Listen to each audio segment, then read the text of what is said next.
नमस्कार आप सभी को। उम्मीद करता हूँ कि आप अपनी सेकंड ग्रेड की तैयारी को बेहतर से बेहतरीन बना रहे होंगे।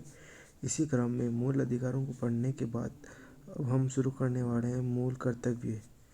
मूल कर्तव्य संविधान के आरंभ में नागरिकों के लिए मूल कर्तव्यों का उल्लेख नहीं था। मतलब जो मूल संविधान था उसमें मूल कर्तव्यों के बारे में कोई उल्लेख नहीं किया गया था।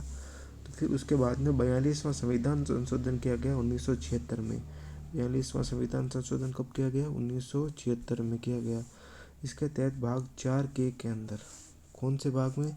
भाग 4 के तहत आर्टिकल 51 के, भाग 4 के अंदर आर्टिकल 51 के है। उसमें कुल कितने 10 मूल कर्तव्य जोड़े गए।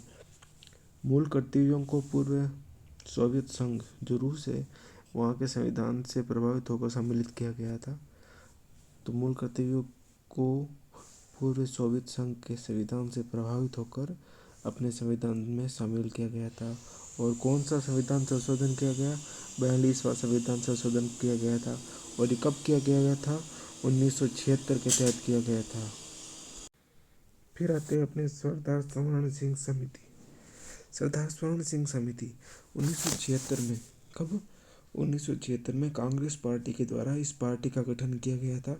राष्ट्रीय आपातकाल 1975-76 के दौरान मूल कर्तव्यों एवं उनकी आवश्यकता संबंधी प्रस्तुति देने के लिए, मतलब जो मूल कर्तव्य है उनकी क्या आवश्यकता है उसके लिए जो जब ये 1976 में कांग्रेस पार्टी ने इस पार्टी का गठन किया गया था ना, तब उस समय राष्ट्रीय आपातकाल चल रहा था 1975-76 में। इस समिति ने 8 मूल कर्तव्यों के बारे में बात की थी।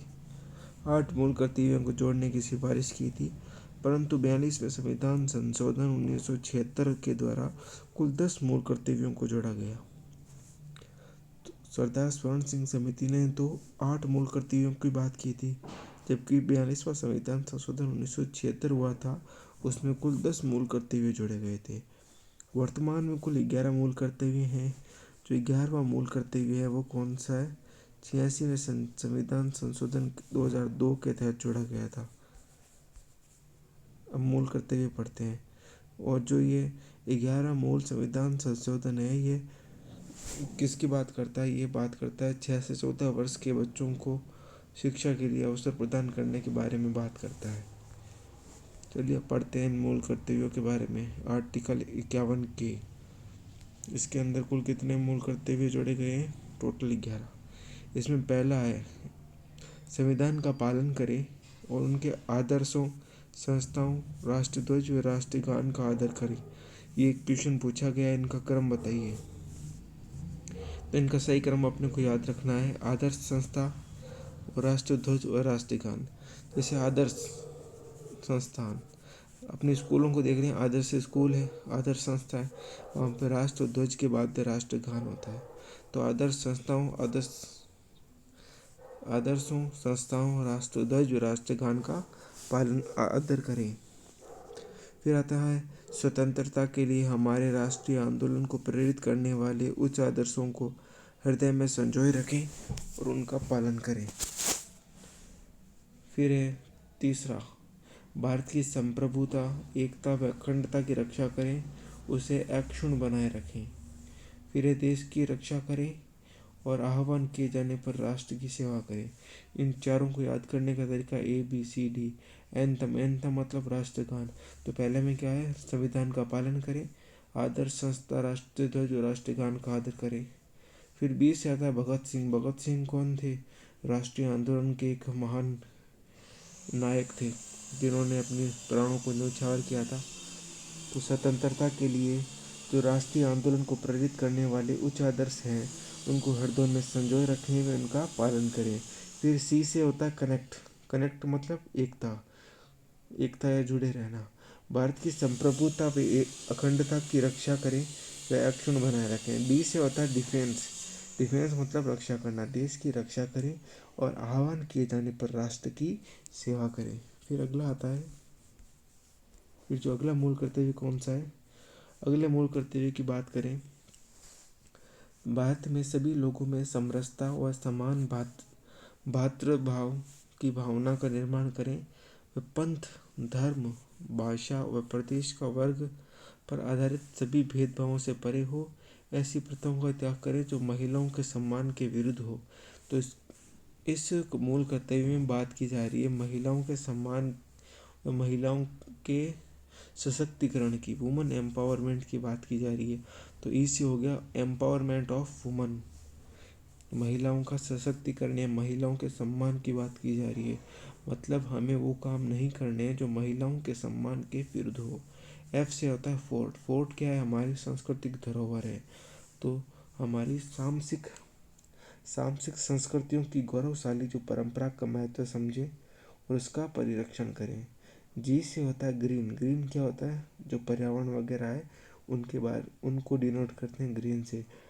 प्राकृतिक पर्यावरण जिसके अंतर्गत वन, झील, नदी और वन्य जीव है उनकी रक्षा करें। वे प्राणी मात्र के प्रति दया भाव रखें। ठीक है, फिर आगे आता है एच। एच से क्या मतलब हुआ? एच से देखते हैं हम ह्यूमन साइंटिफिक अप्रोच। वैज्ञानिक दृष्टिकोण, मानववाद और ज्ञानार्जन व सुधार की भावनाओं का विकास करें। ह्यूमन साइंटिफिक अप्रोच, मानवीय वैज्ञानिक दृष्टिकोण, मानववाद, वैज्ञानिक दृष्टिकोण, ये बात करते हैं आठ मूल कर्तव्यों में।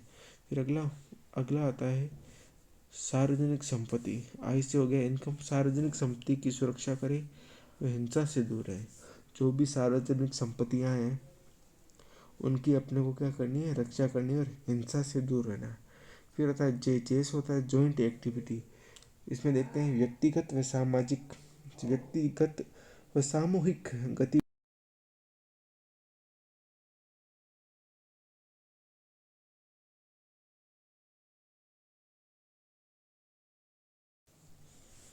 फिर आती है इनकम। सामाजिक संपत्ति की सुरक्षा करें व हिंसा से दूर रहें। फिर आती है जॉइंट एक्टिविटी। व्यक्तिगत व सामाजिक गतिविधियों के सभी क्षेत्रों में उत्कर्ष की ओर बढ़ने का सतत प्रयास करें जिससे राष्ट्र निरंतर बढ़ते हुए प्रयत्न व उपलब्धि की ऊंचाइयों को छू सके। फिर आता है के से होता है काका पढ़ाते रहे। माता पिता, जो गांव में पुराने टाइम में जो माता पिता होते थे उनमें जो पिताजी होते थे उनको बुलाते थे काका। माता पिता या संरक्षक का कर्तव्य होगा कि वे 6 से 14 वर्ष के बालकों को शिक्षा के लिए अवसर प्रदान करें। 86वें संविधान संशोधन 2002 के आधार पर आर्टिकल 51 को संशोधित करके 11वां मूल अधिकार जोड़ा गया था। तो 11वां मूल अधिकार अपने कौन सा हो गया? 6 से 14 वर्ष के बालकों को शिक्षा प्रदान करना। फिर आती एक महत्वपूर्ण समिति, वर्मा समिति 1919। इसके अध्यक्ष थे J.S. वर्मा। इस समिति ने मूल कर्तव्यों को पहचानने व उनके क्रियान्वयन के लिए कानूनी प्रावधानों को लागू करने की व्यवस्था की, जो कि निम्न प्रकार है। कौन कौन सी कानूनी प्रावधान थे उनके बारे में देखते हैं। पहला है सिविल अधिकार संरक्षण अधिनियम 1955। तो पहला अधिनियम कौन सा है? सिविल अधिकार संरक्षण अधिनियम 1955 में जाति धर्म से संबंधित अपराधों पर दंड की व्यवस्था इस अधिनियम के तहत की गई थी। फिर है लोक प्रतिनिधित्व अधिनियम 1951। लोक प्रतिनिधित्व अधिनियम 1951 धर्म की राजनीति करने वाले सदस्यों को अयोग्य घोषित करने की बात कौन करता है? लोक प्रतिनिधि अधिनियम 1951। फिर है राष्ट्र गौरव अपमान निराकरण। फिर क्या है? राष्ट्र गौरव अपमान निराकरण 1971। ये भारत के संविधान, राष्ट्रध्वज, राष्ट्रगान के अनादर के निवारण करता है।